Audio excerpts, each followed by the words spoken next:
যখন মানুষ ক্যাপচার করে ফেলে দুনিয়া, অনেক দুনিয়া হাসিল হয়ে গেছে। প্রত্যেকটা দুনিয়াদার আমার চাইতে আপনাদের অভিজ্ঞতা বেশি না নিশ্চয়ই। শত শত দুনিয়াদারদের মনের কথাগুলো আমাদেরকে বলে।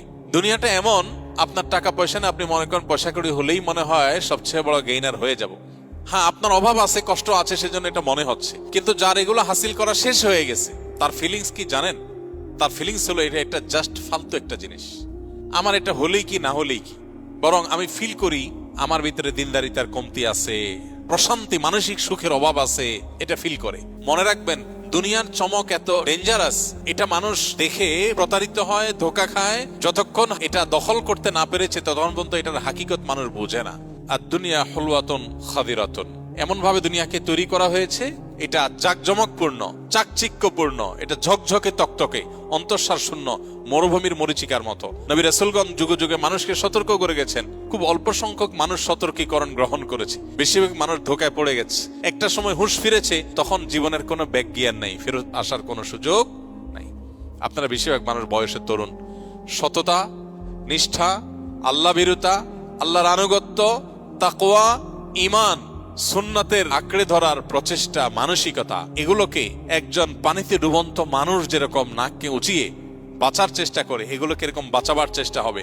আর সব যদি চলেও যায়, যাক, আমার এগুলো যেন টিকে থাকে। শেষ জমানা চলছে, ভয়ঙ্কর ফিতনার সময়। ঈমান ধরে রাখা কঠিন।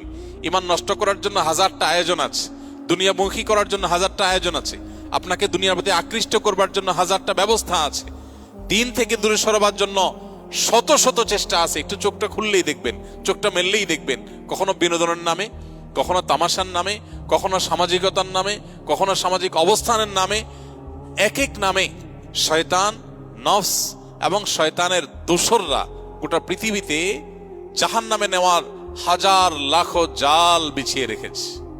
এখান থেকে বেঁচে থাকা সহজ বিষয় না। এই জন্য ওলামা একরাম, তালেব ইলমরা, অন্য আমাদের যে ভাইরা আছেন, তাদেরকে দিন দিবেন, দাওয়া দিবেন ভেতর থেকে। পার্ট অফ জব বা চাকরি না, পার্ট অফ দাওয়া, আল্লাহর কাছ থেকে আজরের জন্য চেষ্টা করা যাবে তো ইনশাআল্লাহ। আল্লাহ আমাদের সবাইকে দুনিয়া থেকে সাকসেস হয়ে যাওয়ার তৌফিক দান করুন। প্রত্যেককে যার যার স্কিলে সর্বোচ্চ দক্ষতা অর্জন করার জায়গায় আল্লাহ আমাদের যাওয়ার তৌফিক দান করুন। আল্লাহ আমাদের অভাব দূর করে দিন। অনেক ভাইদের মনে অনেক কষ্ট আছে, অনেকে অনেক ঋণগ্রস্ত, অনেকে পারিবারিকভাবে অনেক পেরেশানিতে আছে। এই কথাগুলো আলেমরা শুনতে হবে, তাদেরকে সমাধানের চেষ্টা করতে হবে, পরামর্শ দেওয়ার চেষ্টা করতে হবে। আল্লাহ আমাদেরকে সেই তৌফিক দান করুন।